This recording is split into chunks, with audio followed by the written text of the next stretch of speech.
Hi guys, welcome to our channel. So இன்னைக்கு வீடியோ நம்ம இதை பற்றி பார்க்க போகிறோம்னு பார்த்தீங்கன்னா ஒரு சூப்பரான பிகினர் அக்வேரியம் ஃபிஷ்ஷான ரைஸ் ஃபிஷ் அப்படிங்கிற மெடாக்கா ஃபிஷ்ஷை பற்றி தான் பார்க்க போகிறோம். ஸோ வீடியோக்குள்ளே போகிறதுக்கு முன்னாடி இந்த வீடியோக்கு ஒரு லைக் பண்ணிவிட்டு மெடாக்கா ஃபிஷ்ஷை பற்றி தெரியாத உங்களோட ஃப்ரெண்டுக்கு இந்த வீடியோவை ஷேர் பண்ணிட்டு பாருங்கள்.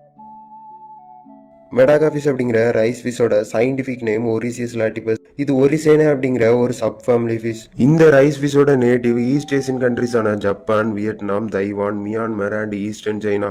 இந்த விஷயத்தை முதல்ல ஜப்பான்ல இருக்கிற ஹொக்கேடா அப்படிங்கிற ஐலாண்ட்ல தான் இன்ட்ரடியூஸ் பண்ணியிருக்காங்க. இது மட்டும் இல்லாம 17th செஞ்சுரியில இருந்து இந்த மெடாக்கா ஃபிஷஸ் ஜப்பான்ல ஒரு பாப்புலரான அக்வேரியம் ஃபிஷா இருந்து வருது. எந்த அளவுக்கு பாப்புலர் அப்படின்னா மற்ற கண்ட்ரீஸ்லாம் கப்பீஸ் அண்ட் பெட்டாஸ்க்கு காம்படிஷன் நடத்துற போல ஜப்பான்ல இந்த மெடாக்கா ஃபிஷஸ்க்கு காம்படிஷன் நடத்துறாங்க. இந்த ரைஸ் ஃபிஷஸை காமனா rice paddies, ponds and slow moving streams இந்த மாதிரியான இடத்துல கூட்டமா பார்க்கலாம். ஸ்டார்டிங்ல வைல்டு மெடாக்கா ஃபிஷஸ் டிரான்ஸ்பரண்டா பெருசா எந்த ஒரு கலரேஷனுமே இல்லாம தாங்க இருந்துச்சு. அப்புறமா தான் Japanese breeder selective breeding method use பண்ணி எக்கச்சக்கமான ஸ்ட்ரெயின்ஸ் வித் டிஃப்ரெண்ட் ரேட்ஸ்ல டெவலப் பண்ணியிருக்காங்க. ஸோ அதனாலதான் பாத்தீங்கன்னா இந்த ஃபிஷஸை ஜாப்பனீஸ் ரைஸ் ஃபிஷ் அப்படின்னு சொல்றாங்க. மெடாக்கா ஃபிஷஸ்லயும் நம்ம மாலிஸ் அண்ட் கப்பீஸ்ல இருக்கிற மாதிரி பலூன், வெயில் டெயில், பபுளைன்னு டிஃப்ரெண்ட் வேரியன்ட்ஸ் இருக்கு. இந்த மெடாக்கா ஃபிஷஸ்ல மட்டுமே பாத்தீங்கன்னா 456 கமர்ஷியல் ஸ்ட்ரெயின்ஸ் மார்க்கெட்ல அவைலபிளா இருக்கு. பட் நம்ம இந்தியன் மார்க்கெட்ல இந்த ஃபிஷஸ் ரொம்பவே ரேர். ஸோ நீங்கள் இப்போ ஸ்க்ரீனில் பார்த்துட்டு இருக்கிற இந்த 3 வெரைட்டி மெடாக்கா ஃபிஷஸ் மட்டும்தான் நம்ம இந்தியன் மார்க்கெட்டில் அவைலபிளாக இருக்கு.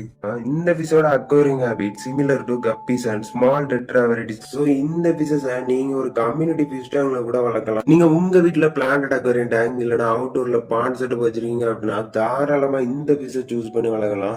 இந்த ஃபிஷோட மேக்ஸிமம் சைஸ் 1.4 inches தான். இந்த மெடாக்கா ஃபிஷஸோட லைஃப் ஸ்பேன் பார்த்தீங்கன்னா ஆவரேஜா 2 to 3 years. இன் லெபார்டரி கண்டிஷன்ல 4 to 5 years வரைக்கும் வாழும்னு சொல்றாங்க. இது ஒரு ஹார்டியான ஃபிஷ் அப்படிங்கறதால எக்ஸ்ட்ரீம் வாட்டர் பாராமீட்டர்ஸை ஈஸியா டோலரேட் பண்ணிடும். ஸோ அதனால இந்த ஃபிஷஸை பிகினர் கூட ஈஸியா வளர்க்கலாம். நீங்க இந்த மெடாக்கா ஃபிஷஸ் வாங்கி வளர்க்க பிளான் பண்ணிருக்கீங்க அப்படின்னா பை பண்றப்ப 6 to 10 பீசஸ் சேர்த்து வாங்கி விடுங்க. எதனால அப்படி சொல்றேன்னு பாத்தீங்கன்னா நீங்க 1 or 2 பீசஸ் வாங்கி விடுறப்ப ஃபீட் எடுக்காம ரொம்பவே ஆன்சியஸ் ஆகி டேங்கை விட்டு வெளியே ஜம்ப் பண்ணிடும். நெக்ஸ்ட் என்னதான் ஹார்டியான ஃபிஷ்ஷா இருந்தாலும் டேட்டி அண்ட் அன்பேலன்ஸ் வாட்டர் இந்த ஃபிஷ் சர்வே ஆகாது. சோ குட் ஃபில்ட்ரேஷன் இருக்கிற டேங்கா சூஸ் பண்ணிக்கோங்க. இந்த ஃபிஷஸ் வைல்ட்ல எப்பவுமே பிளான்ட்ஸ் சுத்தி வளர்றதால உங்க டேங்க்ல நல்லா பிளான்ட்ஸ் எல்லாம் வச்சு ஒரு நேச்சுரல் என்விரான்மெண்ட் செட் பண்ணி கொடுக்கறப்ப உங்க ஃபிஷஸ் ரொம்பவே ஆக்டிவா இருக்கும். நெக்ஸ்ட் இந்த எபிசோட ஃபீடிங் பத்தி பார்க்கும்போது நீங்க லைவ் ஃபுட் ஃபீட் பண்றப்ப உங்க ஃபிஷஸ் ரொம்பவே ஹெல்த்தியா இருக்கும். ட்ரை ஃபுட்ஸ்ல மைக்ரோ பெல்லட்ஸ் அண்ட் ஃபிளேக்ஸ் கூட நீங்க ஃபீட் பண்ணலாம். நெக்ஸ்ட் மெடாக்கா ஃபிஷஸோட ப்ரீடிங் பத்தி பார்க்கும்போது ரொம்பவே ஈஸியாகவும் டிஃப்ரெண்டாகவும் இருக்கும். இந்த மெடாக்கா ஃபிஷஸ் எக்ஸ்கேட்டர் டைப் அப்படிங்கறதால முட்டை வச்சுதான் குஞ்சு பொரிக்கும். Rice fishes normal aquarium fishes போல இல்லாம ஒரு சீசனல் ப்ரீடிங் ஃபிஷ் அப்படிங்கறதா இந்த ஃபிஷஸ் சம்மர் டு ஸ்ப்ரிங் சீசன்ல தான் ப்ரீட் ஆகுமா, அதாவது mid April to late September. And நம்ம கிட்ட இந்த ஃபிஷஸ் மற்ற சீசன்லயுமே ப்ரீட் ஆகிட்டு தான் இருக்கு. அப்ராக்சிமேட்டா ஒரு சீசனுக்கு 3000 to 4000 எக்ஸ் வரைக்கும் லே பண்ணுமா. ஸோ அவ்வளோதான் guys இந்த வீடியோ.